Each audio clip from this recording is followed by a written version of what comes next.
You're listening to Thunder and Lightning on SuperTalk Mississippi, covering Mississippi State sports like nobody else. With Sports Talk Mississippi's Brian Hadad and Robbie Faulk of On3 Sports. Now get ready for Thunder and Lightning. It's Thunder and Lightning here on SuperTalk Mississippi. Brian Hadad and Robbie Faulk here with you on a Monday. I'm already looking forward to Christmas. Monday morning, Sunday afternoon, whenever it is. Thanks for joining us here at supertalk.fm or wherever it is that you get podcasts from. We appreciate you guys out there, our great listeners, especially our servicemen and women out there taking care of us. Want to thank our sponsors over at Strange Brew Coffee House and Churn and Spoon Ice Cream. Start your day the right way with a trip to the drive-thru over at Strange Brew Coffee House here in Starkville or at Brupolo over in Tupelo. Be a little weird, Robbie, if Brupolo was in Myrick. That'd be really weird. You're very loud. Let me. Oh, sorry about that. No, I don't mind it. But as our listeners. Testing. No, you're good. You're good. You don't Testing. have to. You're good. 1, 2. You're good. You're good. Wherever you are in our great state, you can enjoy Strange Brew Coffee each and every morning. It's just a click away. It's at strangebrewcoffeehouse.com. The Mississippi Beef Council wants to remind you that beef, it's what's for Christmas. Guess what's sitting in my fridge now? Chocolate cake? No. But there is a prime rib. Oh, okay. There's a big old 7-pounder sitting in the. There's a T-bone in the freezer somewhere. Yeah, I'm still waiting to cook that thing. I haven't. You got to cook it. I'm going to cook it. The prime rib gets dibs. It gets dibs today. I'm looking forward to that. Went up there. They had a. So Kroger here, they knew that beef, it's what's for Christmas at Kroger, because they had the cooler. One half was full of whole tenderloins, and the other half was full of prime ribs. And I was just like, pfft. So as we always say here on the show, beef, it's the reasoning for the seasoning. Beef, it's what's for Christmas. Thanks to our friends at the Mississippi Beef Council. College Corner, collegecornerstore.com is the place to find the maroon and white merchandise that you're looking for. If you're looking for last-minute gift ideas, shipping, we probably can't help you there. But if you head down to one of their 2 locations in the Jackson area, Ridgeland by Fleet Feet, Flowway by the Half Shell, today, tomorrow, you should be okay. So if you need a last-minute gift idea for a Bulldog fan, they've got them at College Corner. A great selection, all the new logos, everything you're looking for. It's right there at College Corner. Restaurant Tyler, Starkville's flagship restaurant. Lunch, dinner, Sunday brunch. Best meal in town is always at Restaurant Tyler. This week, with Christmas, they're going to be off a few days, but that's fine. They'll be back with us before you know it, and then we'll be back with them before they know it. When you want a great meal in the city of Starkville, there is only one place you really need to go, and that is our good friends at Restaurant Tyler. Priority One Bank, 16 locations ready to serve you throughout central Mississippi. Let PriorityOneBank.com be your guide. They'll show you not only where they're located, they're going to show you how they're going to help you invest, help you prepare for the future, and help you manage your money. I got them out of order there. That's okay. No big deal. Now more than ever, I know. You're running the thing. I'm trying. Now more than ever, it's you got to be able to talk to somebody about your money when you got a question. You don't want to be on hold. You don't want to have to wait around. You don't want to have to deal with a bunch of emails. You want to talk to a person on the other line that knows you and knows what's going on. You can get that with the level of service you get at Priority One Bank. Let Priority One Bank make you their priority. Robbie, I traveled to Memphis on Saturday to the FedEx Forum to see Mississippi State play Memphis, and it was the weirdest thing. I didn't watch Mississippi State play Memphis. Memphis was a top 25 team, right? Mm-hmm. They played on the road at a top 25 opponent. That should be a really tough game.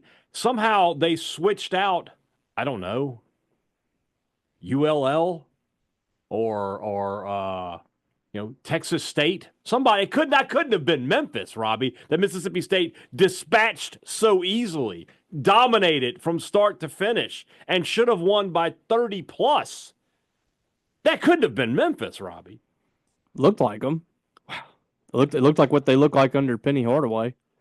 I feel like it was not a good matchup for Memphis. When you look at the things that Mississippi State does well and the things that Memphis has kind of struggled with, lately Memphis has been struggling to shoot. State was the more physical team from start to finish, on the defensive end especially. State was more aggressive on the boards, and State was hitting shots, and Memphis didn't defend very well.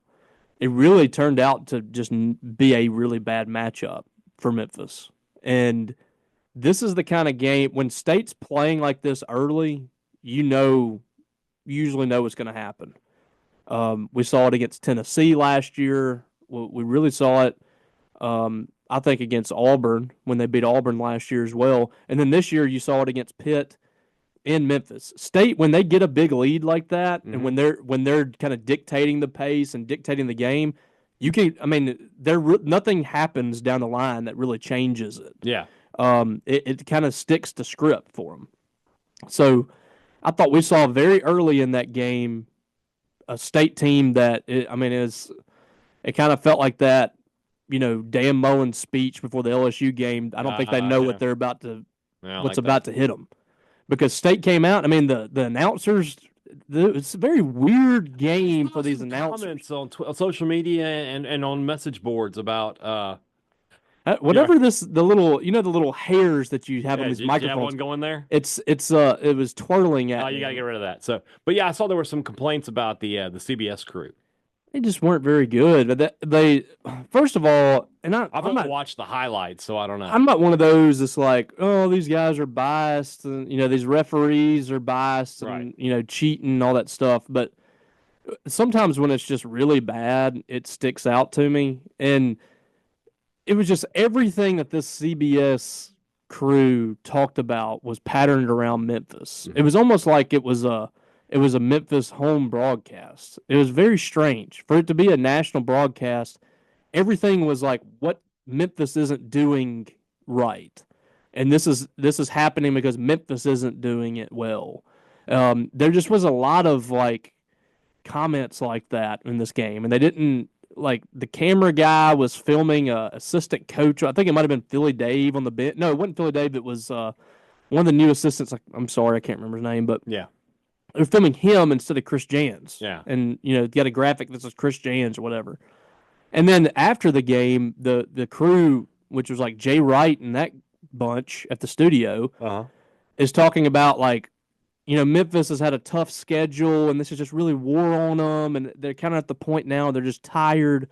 It was all about Memphis. Like, there was nothing in there that really gave State the credit that they deserved for coming into the FedEx Forum and just absolutely spanking the Tigers.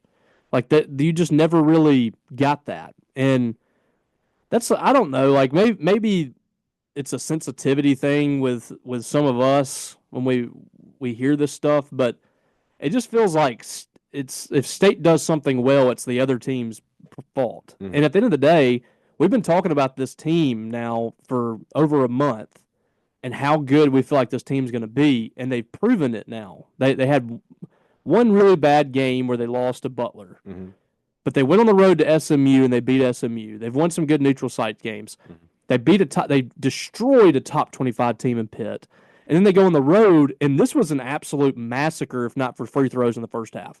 This is a at the half 25-point game. Free throws in the first half, and then at the end of the game, Jans pulls the starters, and Penny doesn't.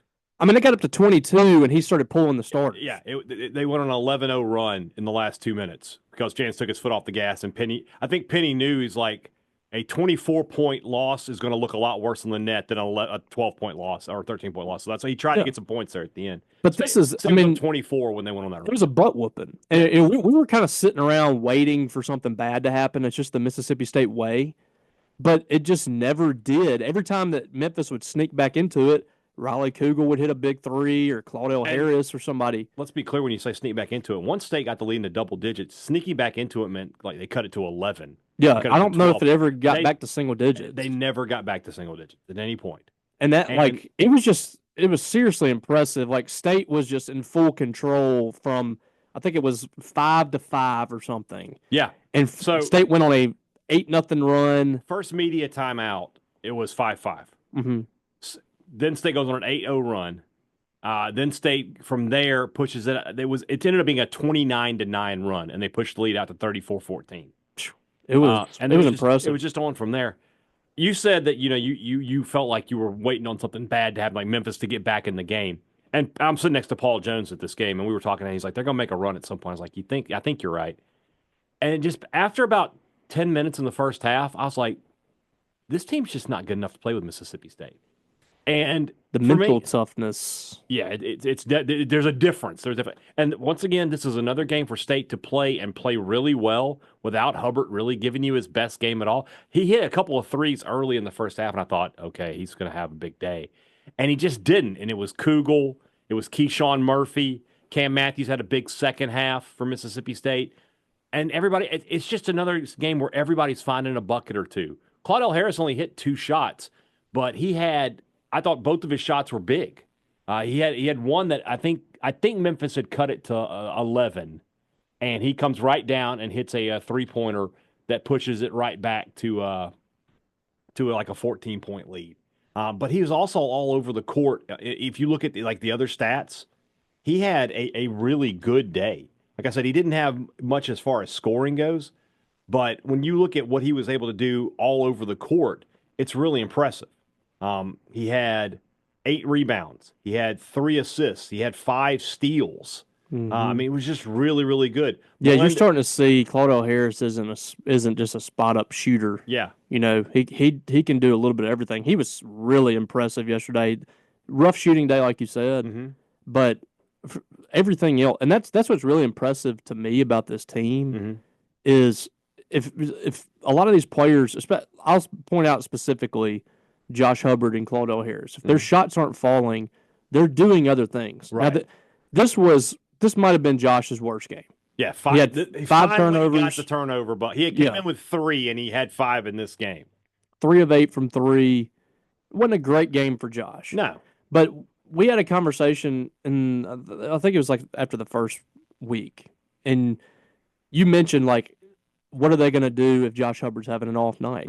And I just had a feeling beginning of the year that with this team, somebody's going to step up when he's not having a good night. And it doesn't have to be a specific, like, we don't have to say it has to be Claudell Harris or Riley Kugel. Last year, it had to be Tolu Smith and Josh Hubbard. Yep.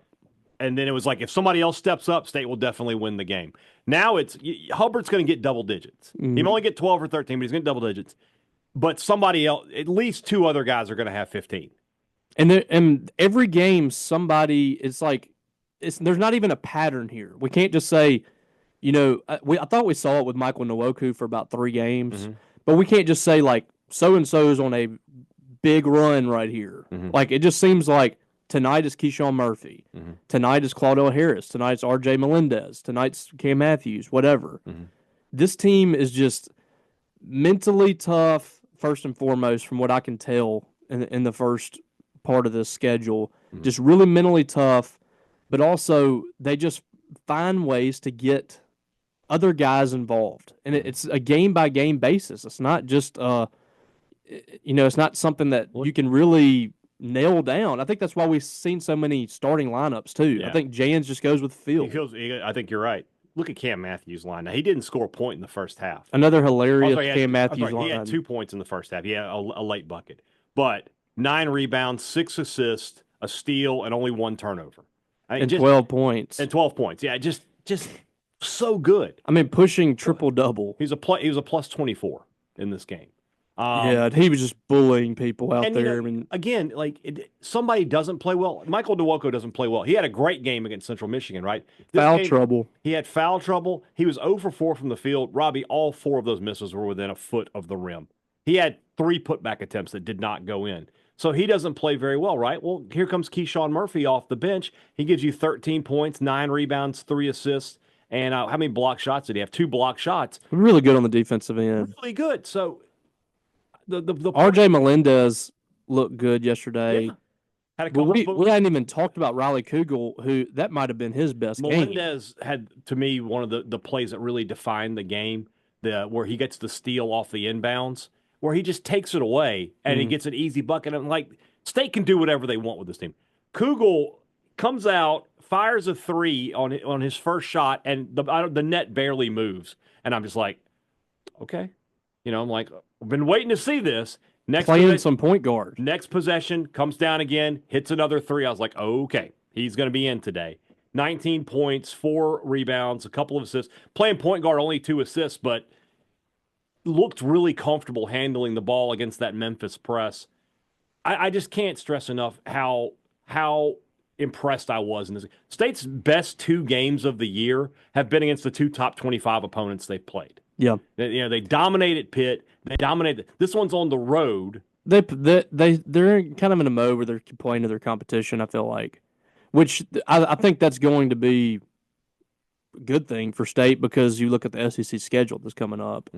46-32 rebounding advantage, just that dominated. How easily they dominated.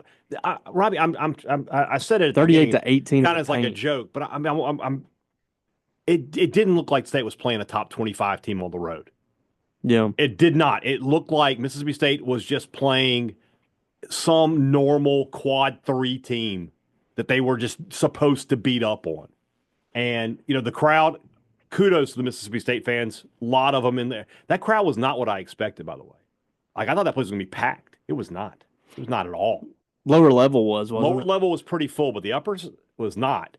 And I remember looking at Paul when I was like, this crowd's not that great. I was like, but next year when this team comes to the hump, it is going to be a madhouse. It'll be slammed, yeah. But the State fans were loud. I was able to get a good video of the maroon and white cheer coming out of the crowd. They were into the game early.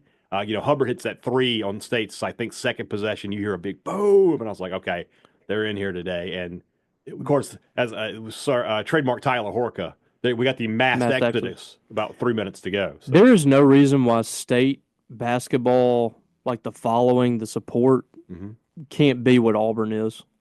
There's no reason. There's no reason. Yeah.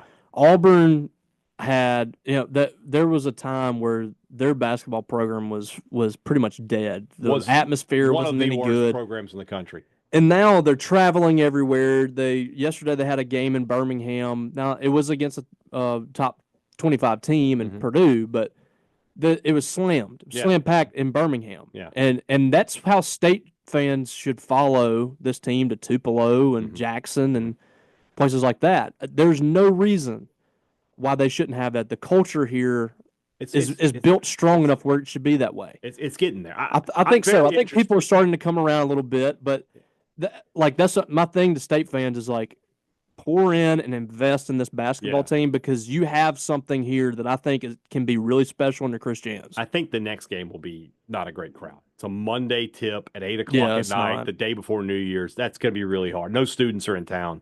That's going to be a hard one. But after that, people should be traveling back on the 4th for that game against South Carolina. That should be a pretty packed out. Again, your student crowd won't be great because they're all still gone, but that should be a really good crowd. Yeah. I liked, I came into this week, remember I was saying, I was like, yeah, this team they're inconsistent the way they start games, and they got to figure that out. They're kind of up and down even though they're winning. These 2 games this week have been their best. This has been the best week of the season for Mississippi State. They were absolutely dominant in both games. And now they're sitting, I think, moved up to 11th in the net. They're 5-1 or 4-1, 5-1, something like that, I think. Let me bring them to the net. 5-1 in quad 5-1, quad 1, quad 2. This one's probably, Memphis is going to have to drop off, but this one's probably going to be quad 1 the whole time. Yeah, what is Memphis now? I'm sure they dropped a good bit, but they're 46th. They have to drop 30 more spots. And they're going to go into conference play where they're going to dominate. But they might drop in that because they're just not going to play anybody. Who is the next highest rated team in the America? They are the highest rated team in their conference in net. Oh yeah, easily. Sure. It's the thing is they'll win enough games, they'll stay up there. The net rankings to me, they're kind of weird. Like Houston is 7th in the net.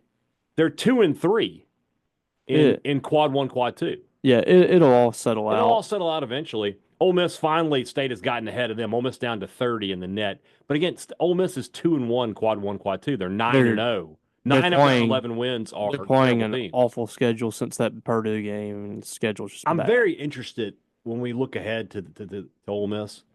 It just feels like they're doing the same thing they did last year. They're beating up on lesser competition when they played Queens. Yeah. So I'm interested to see what happens with them when SEC play rolls around. This is the Monday game you talked about it. That's an important game. That could be Prairie View again. You cannot screw that one up. Just win that game, and you have had as good a non-conference as you could have hoped for. And this is the last one that could really tank your net. Yeah. Because SEC, you're going to be playing. I don't know if we're going to have an SEC game this year that's going to be like Missouri last year that was like in the hundreds or 200s, whatever it was. Mm-hmm. I don't know if there's an anchor in the SEC. And at that point, you're just trying to get wins in SEC play to get to the point where you feel really safe about the NCAA tournament. Right. Which to me, like, I feel like 7 is like the base number. Yeah. To get in the tournament. The lowest team in the net is South Carolina, who's 92nd. So I just don't think you're going to have like a 200 net. No. What was it last year? It was Missouri, right? Missouri. You played them. Did you play them twice? They only played them once last year, but 2 years ago was South Carolina, and State played them twice. Remember that last game? They were like, it's going to tank State's net a little bit, no matter what. Yeah. South Carolina, but what's funny about South Carolina? They're 92nd in the net. They're 8-3. They just beat top 25 Clemson this week. Yeah. The next team up is LSU. They're at 57, so that means that State only plays them here. So that should be a quad. That might be a quad three, but that's fine. And LSU, if they win some conference games, will move up. You just don't lose those. Where's Vandy at? Just as long as you don't lose those, you'll be fine. Did I miss the Commodores? Where are they? But the SEC schedule, I mean, you have a chance here to get into. I didn't miss them. Vandy's at 40. Is at 40 in the net. So yeah, they're doing. You have a chance here to get to 14-1 with Kentucky coming to town, and that's going to be I mean, if you could do that, that's going to, and I think it's going to be a good atmosphere anyway. But that's going to be rocking. 14 of the 16 SEC teams are in the top 50. Yes, crazy. So I mean, everything's going to be quad 1, quad 2 the rest of the way, pretty much. So yeah, you've got some great options there. I can't get over how easily State won that game yesterday. You know, being there, just watching them play, they felt like they were a step ahead of Memphis every play. Yeah. Like they were in the passing lanes. They were quicker to rebounds. They were able to get by their man. Yeah, it was fun to watch. It was fun to watch. I was really, man, you had to enjoy that. I was really impressed with just the demeanor of the team and just how they never got rattled in that. It was just from start to finish, they were alpha dogs. You could kind of see it on their faces. You could see anytime that Memphis started to kind of creep back in a little bit, they would just go. Somebody would hit a shot, yeah, and nobody panicked. And I also love just how hard they played on every possession. Yeah, like one of the best things I saw on Saturday, something that I would encourage any young basketball player to watch, was State got I think it was a steal on the inbounds or transition, I can't remember, and missed a layup. Josh Hubbard was there to put it back. He misses it. And then the first half, yeah, and then Riley Kugel finishes it off. You had 3 players, 2 of them followed the shot, and made sure that you finished it. Nobody gave up on the play. That is, to me, fundamental basketball, as old school as it gets. That's what your coach tells you when you're a kid. Like, yeah, go crash the boards. Yeah, and that's what they did. And the other side of that is, if you're Memphis, how do you let you have a turnover, and yet 3 of State's guys touch the ball before any of your guys can even get over there? That's a big reason why they lost. I mean, they lost that game yesterday in large part due to effort. I feel like State had better effort. They crashed the boards. And for all the, what's going to happen with State's rebounding, they found a way. They found a way. This team can rebound. And that they're going to have tougher challenges whenever they get into SEC play. There's going to be better post presence.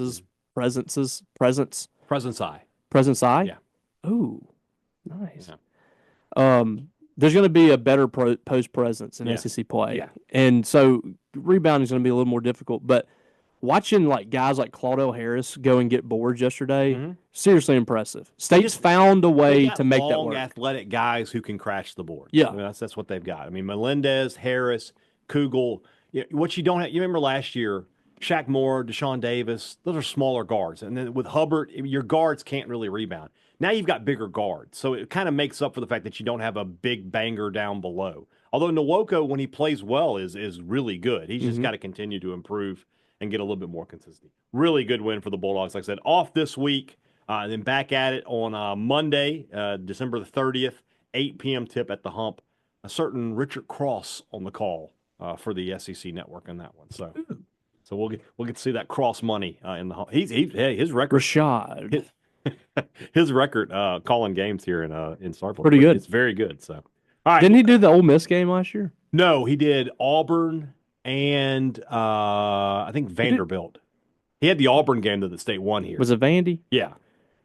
He didn't do Tennessee, did he? No, because that was on a weekday. Okay. So, yeah. All right, let's move into the rest of the show. That's brought to you by our friends over at Pitt Printing and Signs. Reliable service for every business need. They want to wish you a happy holidays.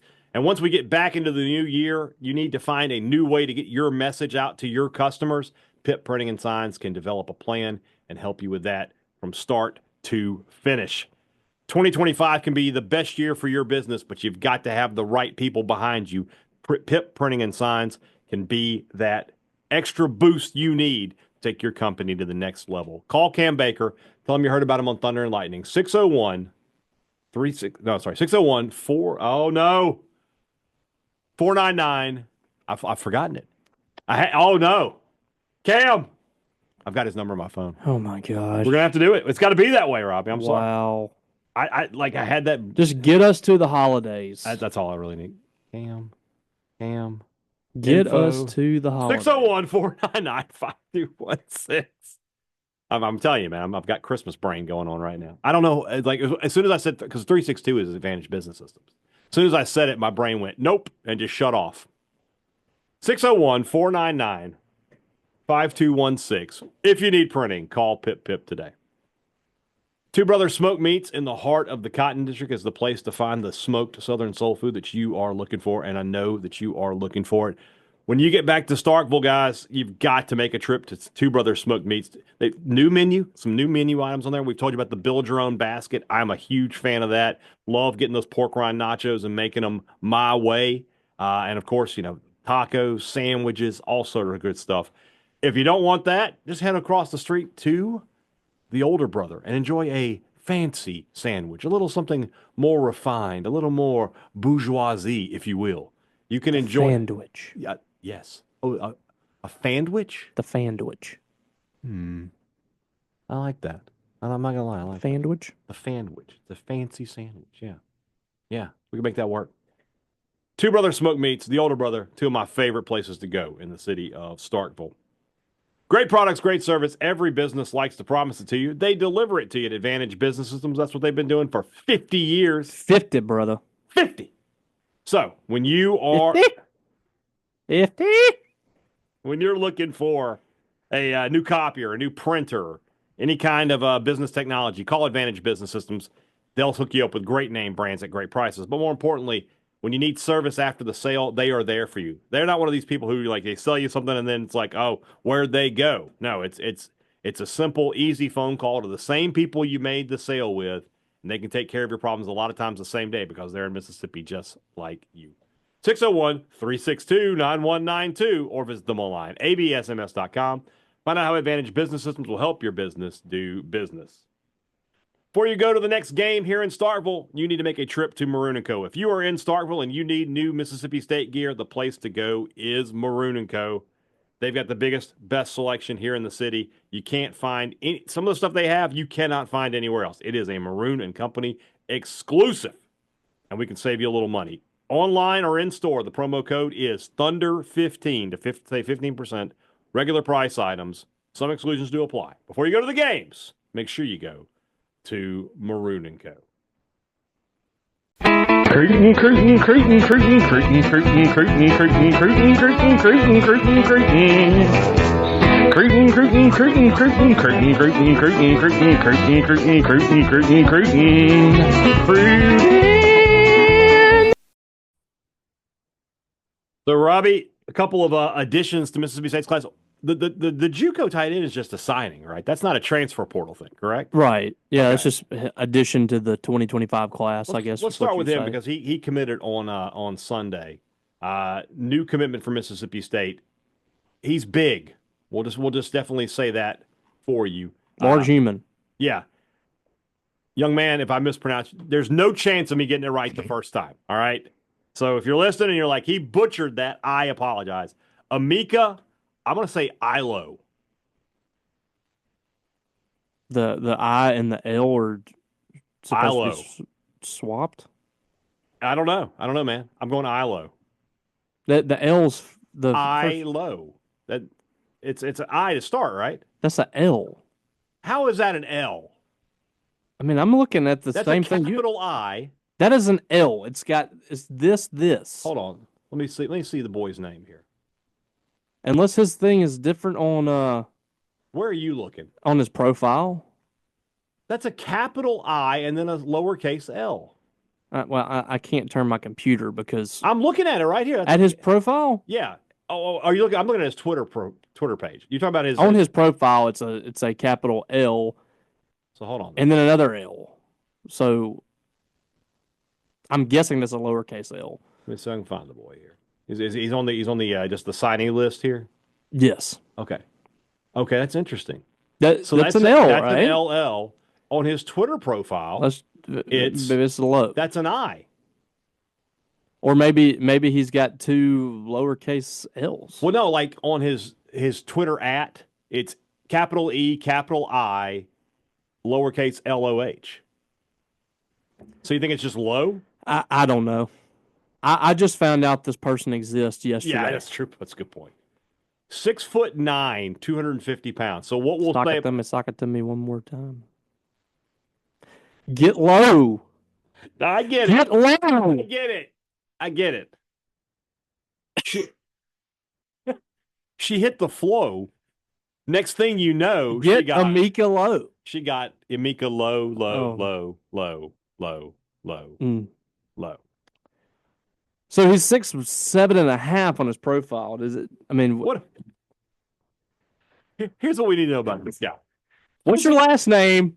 And what do you even? Is it spelled correctly? I don't know anything. Does he exist? Is this person real? Here's what we know about him. Physically, there's a lot going on here. There's a lot going on. Statistically, there's not anything going on. This guy didn't play last season. So this is just about a guy who you look at his frame and you're like, I can turn him into a superstar, right? Because you don't have any production to base this off of. Mm-hmm. He didn't play this last year, right? Right. It's a little concerning considering that State really could use another tight end because they have Traore. I think Cam Ball is back, right? But he gave you 0 production last year. Correct. You lost Justin Ball. Yeah, Justin Ball is out. So I just don't know, man. I don't know. It's a high upside kid, very high upside, I would say. Yeah. I haven't seen him play, but 6'9". I think he played defensive end some in high school. Mm-hmm. It could be a freak of nature that you just evaluated out of nowhere and you make, a great player. Mm-hmm.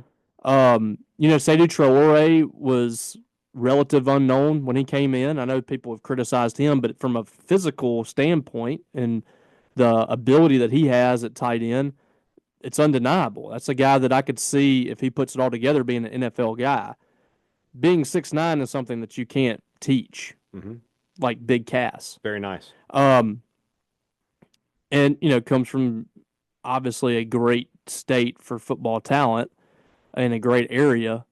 I don't hate this. I don't think you lose a whole lot by taking a guy like this. Mm-hmm. You feel good about Hadad Traore next year, and we'll see about Cam Ball and some of those other guys. But I don't see this as a big issue, especially when you look at the physical nature of him. Mm-hmm. At the very least, surely you can put him out there and he could, push somebody out of the way. You would think, yeah. And that's the thing. 6'8", kind of looking 50 is for what he's listed. is a blocker. Yeah, they need another good blocker because Traore can handle the receiving part of it. I mean, and you put him on the ground, put his hand on the ground. Ball didn't have maybe like 2 or 3 catches last year, so I mean they're not really looking for another tight end as part of the receiving. Like short yardage, you put this guy's hand on the ground and give him an extra. Yeah. I mean, he's almost an extra offensive lineman at this point. Exactly. So that's fine. Yeah, it really doesn't bother me that they're taking him. Yeah. And I like tight end is a need, but is it do you have to go out in the portal and get a big difference maker right now? I would say no. Yeah. The other addition this weekend is Texas defensive tackle Jere Bledsoe, 4-star kid coming out of high school. Kind of fits the mold of what State's been getting as far as defensive line prospects, and hasn't really made much of a contribution. And as somebody pointed out on the message board, it's not that State's taking guys who aren't starters, right? They're not taking guys. They're taking guys who aren't really backups either. They're taking these third and fourth guys who their recruiting profile in high school was great, but they have not made any kind of real contribution yet. So this is another potential overproduction kind of guy for Mississippi State. State's inability to land any kind of true production outside of Red Hibbler on this defensive line is troubling, concerning, whatever words you want to use. It doesn't make any sense other than people don't want to play for David Turner. It's like they're going after guys like from good programs that were really good in high school, like highly sought after in high school, but that doesn't matter anymore. Right.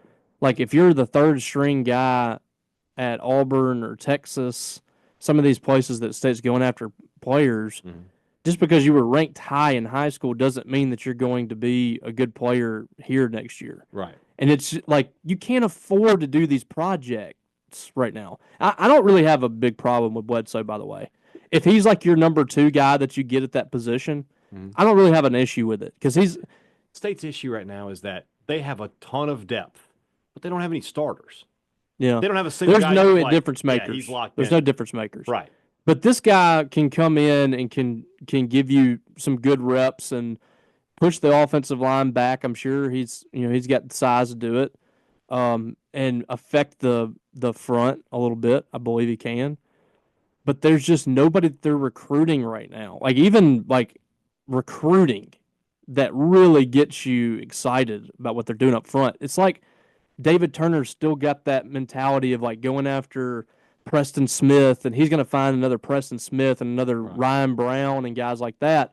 The issue is you did that with high school kids, and you had players already in position where you could kind of develop them. You can't just develop players anymore. Like it just doesn't happen. It's very difficult at this stage because you're constantly turning rosters over, and it's still a big part of things, and you still need to have that mindset. But you can't take projects out of the portal that haven't done anything for 3+ years.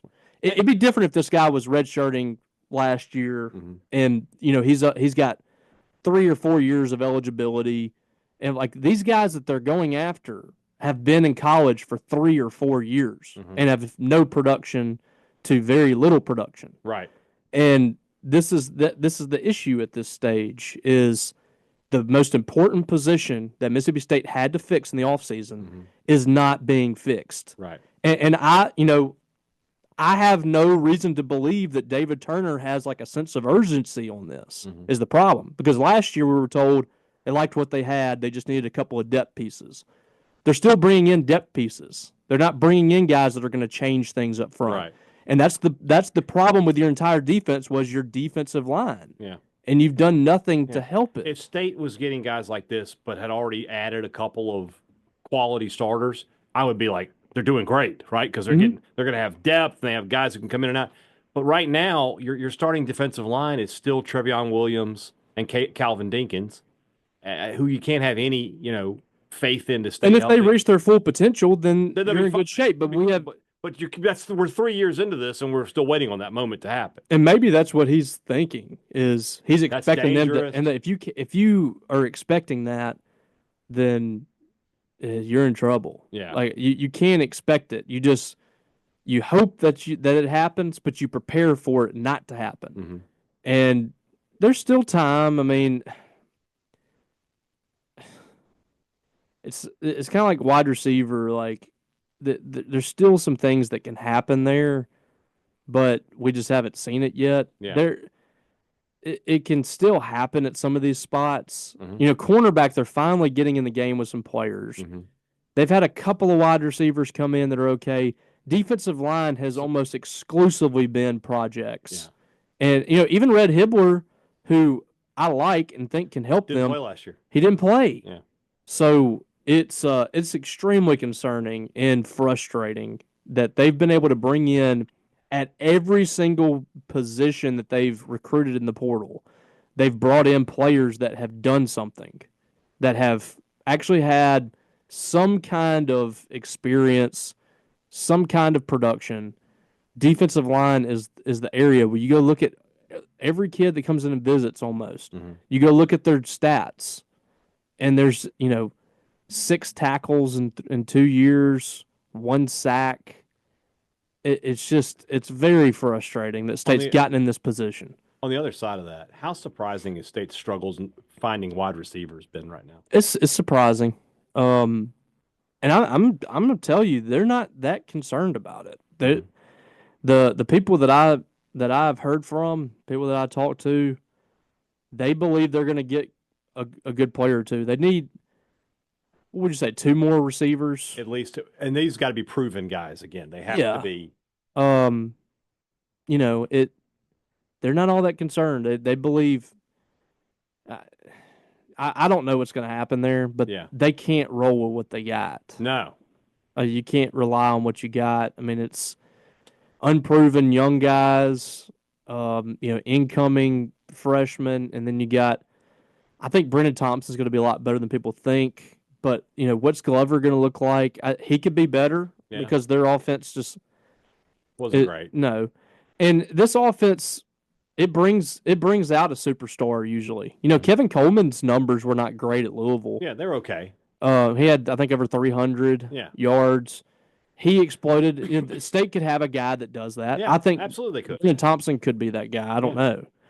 But they got to get some dudes. I mean, because if you're not going to fix your defensive line, next year you've got to be elite, really good on offense. Yeah, and they need a center. Yeah, they still need the offensive lineman. I mean, this isn't close to being done. I like some of the pieces that they've added, but it's not enough for me to go from State winning 2 or 3 games to 6. Yeah, they got to bring in some quality guys in the next few weeks for me to say, okay, this team could get back into bowl contention. And they'll have, after the dead period, they're still going to be recruiting the portal. Right. So it's not over yet, but we just haven't got to that point yet. Yep. We'll see what happens. We'll have plenty to talk about next week when we're back. So this is our last podcast of the week. We're going to take the week of Christmas off, enjoy it, and we'll be back with you a week from today. We'll recap everything that's happened in the portal. We'll talk ahead about some basketball. We're getting ready for SEC play. And, of course, first week of the year, we will bring back one of our favorite shows here on Thunder and Lightning, the Robbie Awards for excellence in the field of Mississippi State athletics. And unfortunately, James Armstrong might have to be cut. He's out. He won pretty much everything last year. Ineligible to win. So. When you join the dark side. Yeah. All right, guys. We want you all to have a very Merry Christmas. Robbie and I will be back with you a week from today for Thunder and Lightning. For Robbie Faulk, I'm Brian Hadad. Thanks for listening to Thunder and Lightning here on Super Talk. This is it. Merry Christmas.